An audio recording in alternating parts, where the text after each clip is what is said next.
Olá, eu sou o professor Charles Assunção e nesse vídeo nós resolveremos um exercício abordando as perdas do ciclo Rankine. O exercício que nós vamos resolver descreve uma central térmica que opera segundo o ciclo Rankine e a eficiência da bomba é de 80%, a eficiência da turbina 86%. E o exercício pede para a gente determinar o rendimento térmico do ciclo. Vejam que esse exercício já considera algumas perdas reais, ou seja, não negligencia, assim como nós fizemos nas primeiras considerações do estudo de ciclos, não negligencia fenômenos como perda de carga e transferência de calor ao longo da tubulação. Na caldeira, o vapor sai a 4 megapascal e 400 graus, mas já entra na turbina em condições bem distintas. Se a gente pega a temperatura do fluido na saída do condensador e compara com a temperatura do fluido na entrada da caldeira, também existe uma perda. Na saída da bomba, entre a saída da bomba e a entrada da caldeira também existe uma perda de carga. Então é um ciclo real que nós vamos fazer os cálculos e depois nós compararemos o resultado com os valores de um ciclo sem essas perdas, um ciclo Rankine, mas sem as perdas. Então, representando esse ciclo aqui no diagrama TS, nós temos aqui no ponto 1 4 megapascal e 400 graus de temperatura na saída da caldeira. Aí existe uma perda de carga e transferência de calor. E aí a gente tem o ponto 2, que é a entrada da turbina. A turbina não realiza a expansão isoentrópica, então não percorre essa linha tracejada. O processo real está representado pela linha vermelha cheia. E os processos tracejados seriam os processos isentrópicos.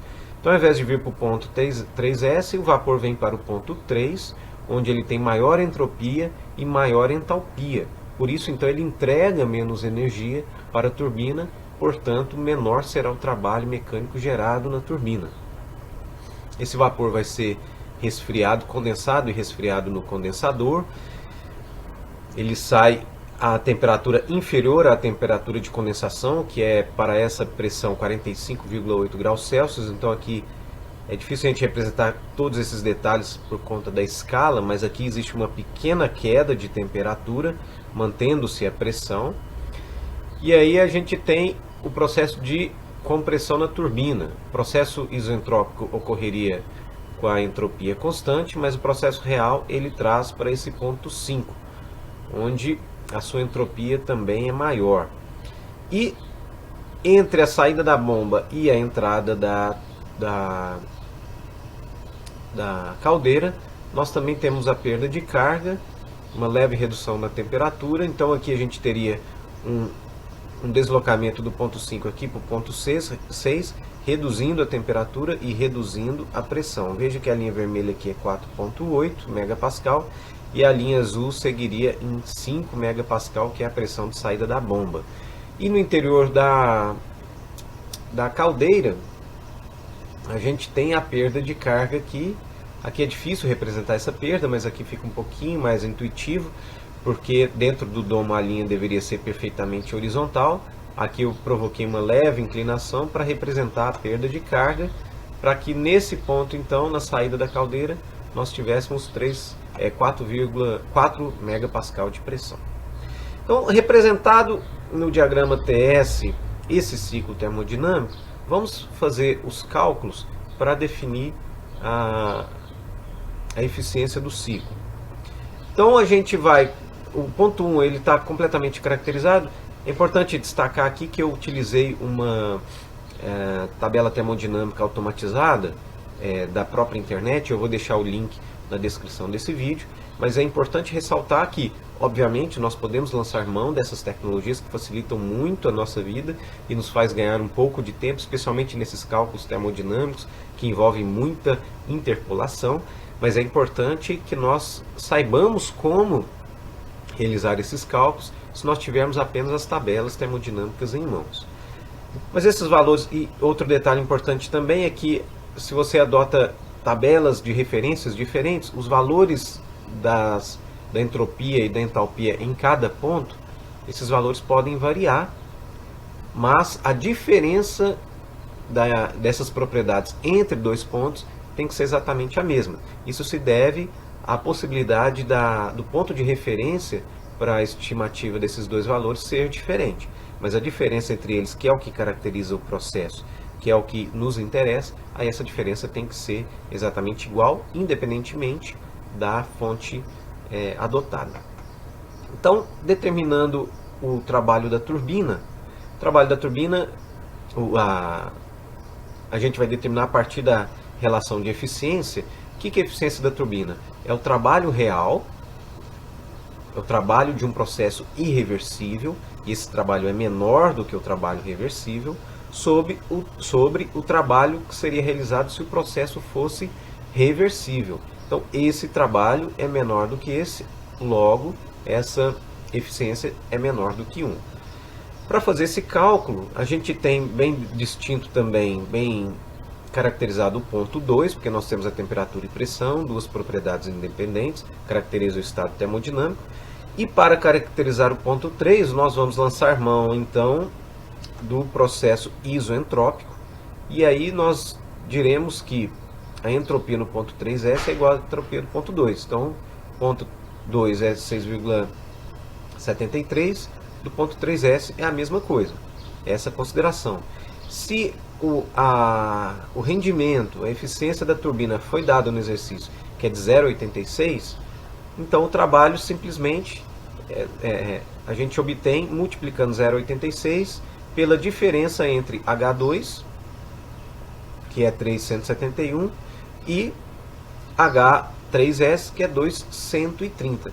Essa diferença aqui, vezes o 0,86, vai nos dar 893,97 kJ.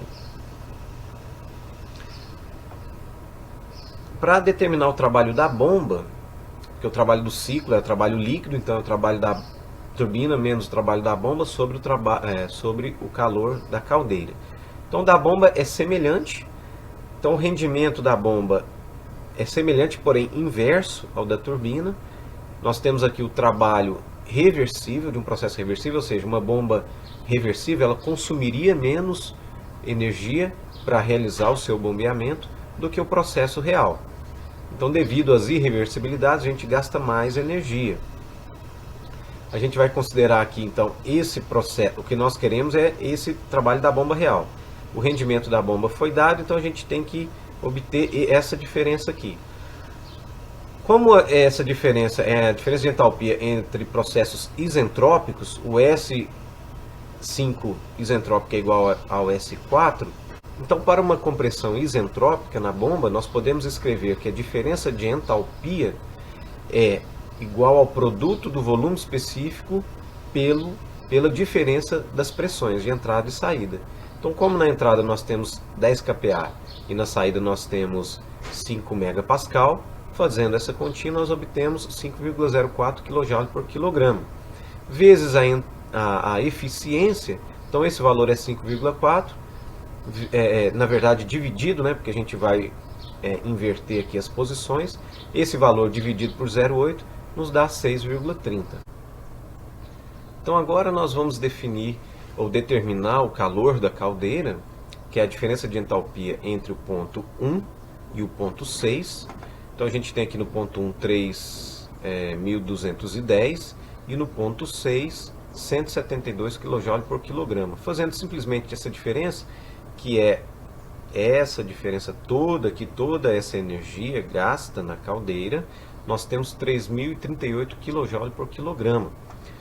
A eficiência do ciclo é o trabalho líquido, que é o somatório do trabalho ou da potência da turbina e o trabalho ou a potência da bomba.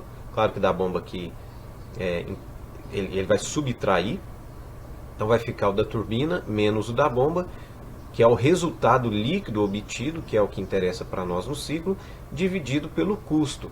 Quanto de energia que eu tive de gastar para obter essa quantidade aqui. Então a eficiência ficou na casa aqui dos 29,22%. Ou seja, para cada unidade de energia que a gente gasta, apenas 30% realmente vira energia útil lá na turbina, o restante se perde na própria caldeira, entre as tubulações, intrinsecamente nos processos de expansão e de compressão, no condensador e assim por diante.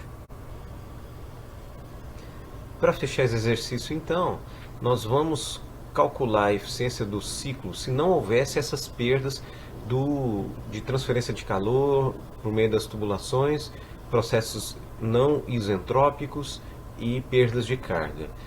Então eu refiz os cálculos, eu não mostrei aqui as propriedades, mas considerando aqui o ponto 1, 4 megapascal e 400 graus a saída, e ele expandindo até 10 megapascal, considerando aqui isentrópico, e aqui também isentrópico comprimindo até os mesmo 4 megapascal, não até 5 megapascal para depois cair.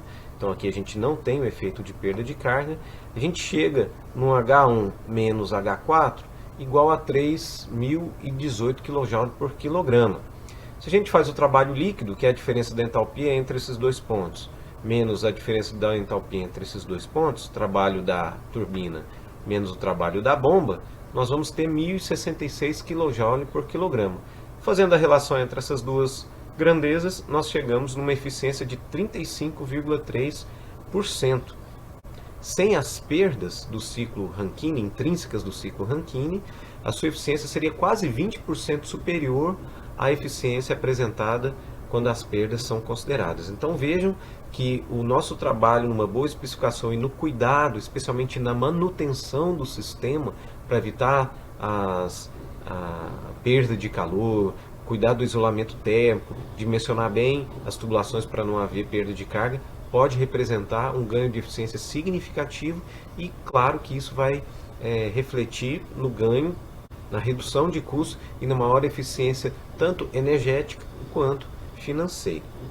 Eu espero que com esse exercício tenha ficado claro esses conceitos e a importância de considerar essas perdas no ciclo Rankine.